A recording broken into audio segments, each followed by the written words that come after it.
പ്രമേഹം എന്ന് പറയുന്നത് ഇന്ന് ചെറുപ്പക്കാരിൽ തന്നെ അധികമായി കാണുന്ന ഒരു കണ്ടീഷനാണ്.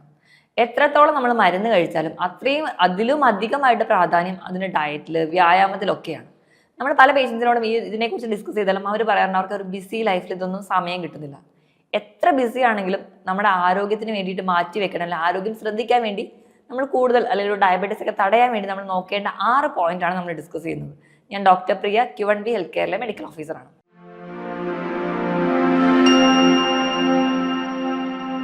പ്രമേഹം എന്ന് പറയുന്ന ഒരു സൈലന്റ് കില്ലറാണ്. നമ്മൾ വേണ്ട രീതിയിൽ അതിനെ അപ്രോച്ച് ചെയ്തില്ലെങ്കിൽ പെട്ടെന്ന് തന്നെ നമ്മുടെ എല്ലാ ഓർഗൻസും തന്നെ ഡാമേജ് ചെയ്യാൻ കേപ്പബിലിറ്റി ഉള്ള ഒരു രോഗമാണ് പ്രമേഹം.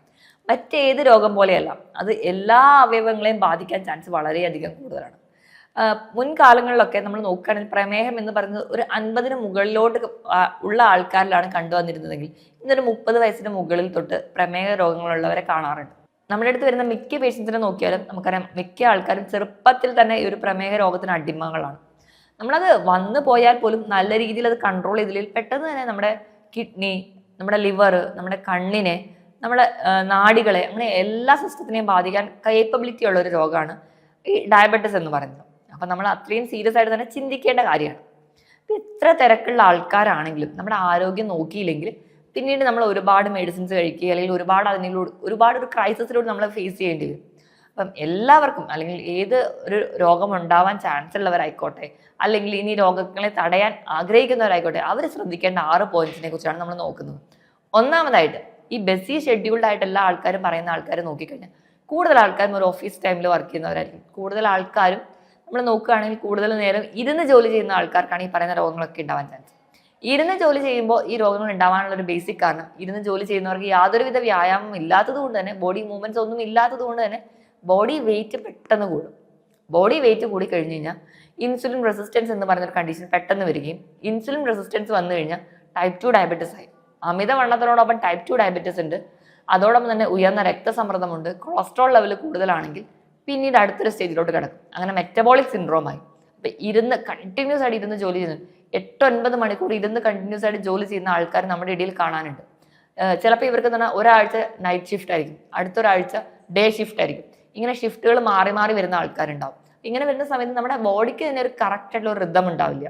ഒരു സർക്കേഡിയൻ റിതത്തിൽ ജീവിച്ച് വളർന്നു വന്നവരായിരിക്കും. ഒരു 10-25 വയസ്സ് ആകുമ്പോഴേക്കും ഈ റിതം എല്ലാം മാറി 1 വീക്ക് അല്ലെങ്കിൽ ഒരു നൈറ്റ് ഷിഫ്റ്റ്, അടുത്തൊരാഴ്ച ഡേ ഷിഫ്റ്റ്, ഇങ്ങനെ മാറി മാറി വരുമ്പോൾ ബോഡിക്ക് ഇതെല്ലാം കൂടി താങ്ങാൻ പറ്റാതെ വരുമ്പോഴാണ് പല ഡിസീസ് കണ്ടീഷനായിട്ട് ശരീരം പുറത്തേക്ക് കാണിക്കുന്നത്. അപ്പൊ നിങ്ങൾ കണ്ടിന്യൂസ് ആയിട്ട് ഇരുന്ന് ജോലി ചെയ്യുന്നവരാണെങ്കിൽ നിങ്ങൾ ശ്രദ്ധിക്കുക, 1 മണിക്കൂർ കഴിയുമ്പോൾ 2-3 മിനിറ്റെങ്കിലും എണീറ്റ് ബോഡിക്ക് ഒരു മൂവ്മെന്റ് കൊടുക്കുക. ഒന്നെങ്കിൽ നിങ്ങൾ വെള്ളം കുടിക്കാൻ എടുക്കുന്ന ഗ്യാപ്പ് 2-3 മിനിറ്റ് മാത്രമാണെങ്കിലും ആ ഗ്യാപ്പ് ഒന്ന് എണീറ്റ് ജസ്റ്റ് ബോഡിക്ക് ഒരു മൂവ്മെന്റ് കൊടുക്കാൻ വേണ്ടി നോക്കുക.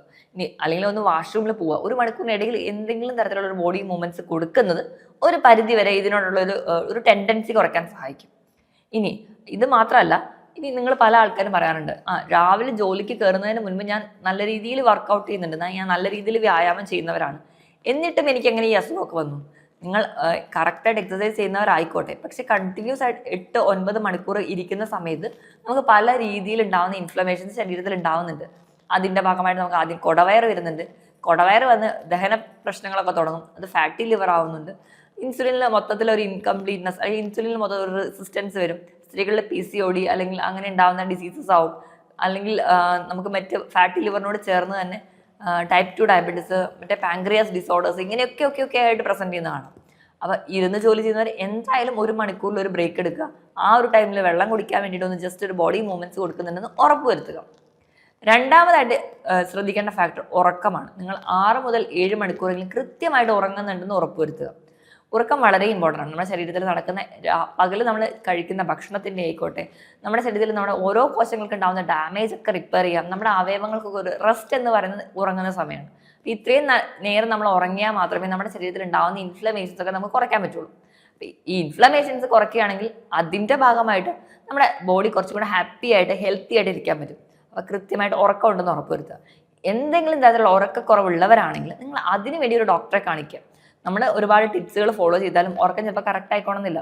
ചില മിനറൽസിൻ്റെയോ വൈറ്റമിൻസിൻ്റെയോ ഒരു കുറവ് മൂലവും നമുക്ക് ഉറക്കക്കുറവ് വരാം. അങ്ങനെ എന്തെങ്കിലും ഉണ്ടെങ്കിൽ ഡോക്ടറെ കാണിച്ച് കറക്റ്റായിട്ട് മെഡിസിൻസ് എടുക്കുക, അല്ലെങ്കിൽ സപ്ലിമെന്റ്സ് എടുക്കുക.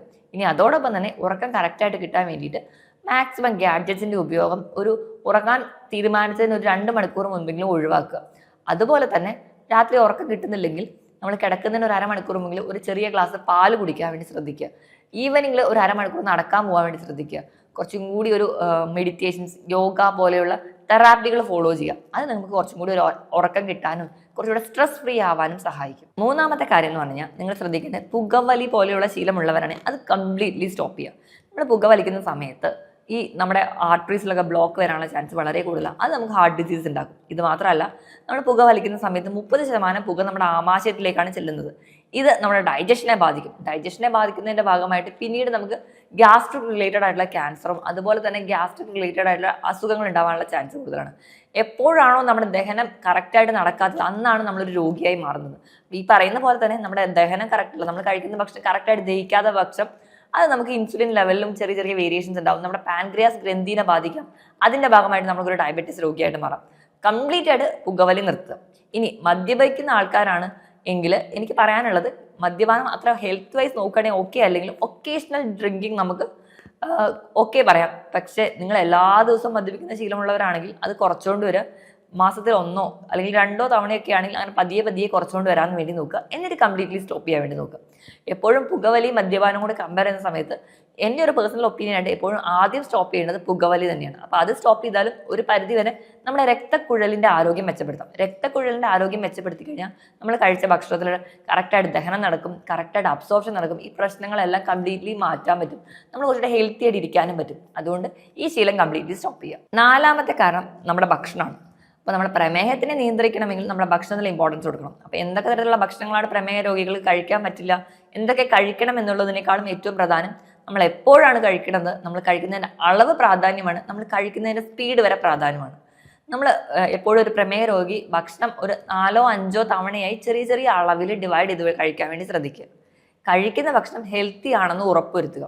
ഹെൽത്തി ആണെന്ന് പറഞ്ഞു കഴിഞ്ഞാൽ അന്നജത്തിൻ്റെ അളവ് നല്ല രീതിയിൽ കുറയ്ക്കുക. പകരം ഭക്ഷണത്തിൽ പ്രോട്ടീൻ കൂട്ടുക, ഫൈബർ കൂട്ടുക, അതുപോലെ തന്നെ ഹെൽത്തി ഫാറ്റ്, നല്ല കൊഴുപ്പുകൾ കൂടി ഇൻക്ലൂഡ് ചെയ്യാം. ഇപ്പം പ്രോട്ടീനായിട്ട് നമുക്ക് വേണമെങ്കിൽ മത്സ്യം, മാംസം, ധാന്യങ്ങളൊക്കെ ഡിപ്പെൻഡ് ചെയ്യാം.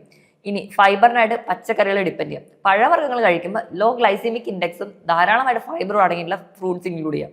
ഇനി ഇതോടൊപ്പം തന്നെ നമ്മൾ കഴിക്കുന്ന ഭക്ഷണം നല്ല രീതിയിൽ ചവച്ചരച്ച് കഴിക്കാൻ വേണ്ടി നോക്കുക. നമ്മൾ നല്ല രീതിയിൽ ചവച്ചരച്ച് കഴിക്കുന്ന സമയത്ത് ദഹനം കുറച്ചുകൂടി ഈസി ആയിട്ട് നടക്കും. ദഹനം ക്ലിയർ ആണെങ്കിൽ ഗ്ലൂക്കോസിന്റെ അബ്സോർപ്ഷൻ നമ്മുടെ ശരീരത്തിന് വേണ്ട അളവിൽ മാത്രമേ അബ്സോർബ് ചെയ്യുള്ളൂ.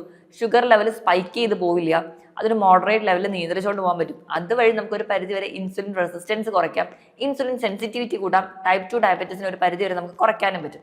അപ്പം നിങ്ങൾ കഴിക്കേണ്ട ഭക്ഷണം എന്താണെന്ന് കൃത്യമായിട്ട് ഒരു ഡോക്ടറുടെ നിർദ്ദേശപ്രകാരം അല്ലെങ്കിൽ ഒരു ഡയറ്റീഷ്യനെയോ ന്യൂട്രീഷനിസ്റ്റിന്റെ അഡ്വൈസ് പ്രകാരം മാത്രം കൃത്യമായ ഒരു ഡയറ്റ് തന്നെ ഫോളോ ചെയ്യുക.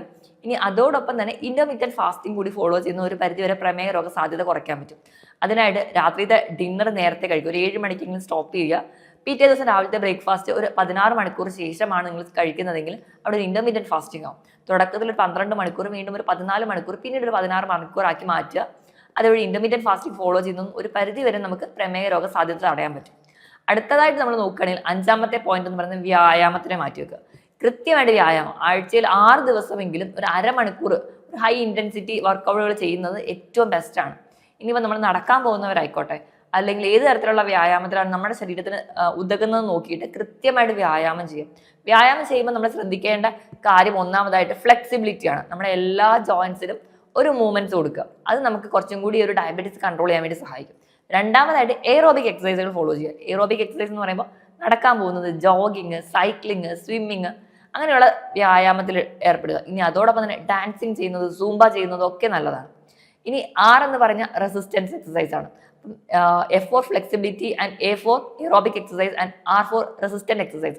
വെയിറ്റ് ലിഫ്റ്റിംഗ് എക്സസൈസുകൾ ഫോളോ ചെയ്യാം. അതും ഒരു പരിധിവരെ പ്രമേഹ രോഗ സാധ്യത കുറയ്ക്കാൻ സഹായിക്കും. ഇനി എക്സസൈസിനോടൊപ്പം തന്നെ യോഗ, മെഡിറ്റേഷൻസ് ഒക്കെ ചെയ്യുന്നതും പ്രാണായാമം പോലെയുള്ള തെറാപ്പീസ് ഒക്കെ ഫോളോ ചെയ്യുന്നതും വളരെ നല്ലതാണ്. ഇനി 6ാമത്തെ പോയിന്റ് നമ്മൾ നോക്കുകയാണെങ്കിൽ പൊതുവേ ആൾക്കാർക്ക് കറക്റ്റായിട്ട് ഡയറ്റും എക്സസൈസും ഒക്കെ ഫോളോ ചെയ്താലും ഇടയ്ക്കൊന്ന് ചീറ്റ് ചെയ്യാൻ വേണ്ടി തോന്നാറുണ്ട്, അല്ലെങ്കിൽ ഒരു ചീറ്റ് ഡേ എന്ന് പറയാറുണ്ട്. പൊതുവേ എല്ലാ ദിവസവും ജോലിക്ക് പോകുന്നവരാണെങ്കിൽ ഞായറാഴ്ച ഒരു ചീറ്റ് ഡേ ആയിട്ട് എടുക്കാറുണ്ട്. നിങ്ങൾ ചീറ്റ് ഡേ എടുക്കുകയാണെങ്കിലും അതൊരു മോഡറേറ്റ് ലെവലിൽ, അല്ലെങ്കിൽ കുറഞ്ഞ അളവിൽ മാത്രം നമ്മൾ ഈ പറയുന്ന രീതിയിൽ നമ്മുടെ ആഗ്രഹത്തിനോ കൊതിക്കൊക്കെയുള്ള ഭക്ഷണങ്ങൾ ഇൻക്ലൂഡ് ചെയ്യാൻ വേണ്ടി നോക്കുക. നമ്മൾ ഏതെങ്കിലും തരത്തിലുള്ള ഒരു ഫാസ്റ്റ് ഫുഡോ ജങ്ക് ഫുഡോ കഴിക്കുകയാണെങ്കിൽ അത് കഴിക്കാൻ പോകുന്നതിന് മുൻപ് തന്നെ വീട്ടിൽ നിന്ന് നല്ല രീതിയിൽ പ്രോട്ടീനും ഫൈബറും റിച്ച് ആയിട്ടുള്ള സാലഡ്സോ അല്ലെങ്കിൽ ഫുഡോ ഇൻക്ലൂഡ് ചെയ്ത് കഴിക്കുക. അത് കഴിഞ്ഞ് നമ്മൾ കഴിക്കാൻ പോകുമ്പോൾ ആ ഒരു ജങ്ക് ഫുഡിന്റെ അളവ് കുറച്ച് കുറവായിരിക്കും, പക്ഷെ നമ്മുടെ ആഗ്രഹത്തിന് കഴിക്കാനും പറ്റും. ആ ഒരു രീതിയിൽ ബാലൻസ് ചെയ്ത് കഴിക്കുന്നത് ഒരു പരിധി വരെ നമുക്ക് ഈ ഡയബറ്റീസോ അല്ലെങ്കിൽ മറ്റ് പല ജീവിതശൈലി രോഗങ്ങളെയും തടയാൻ പറ്റും.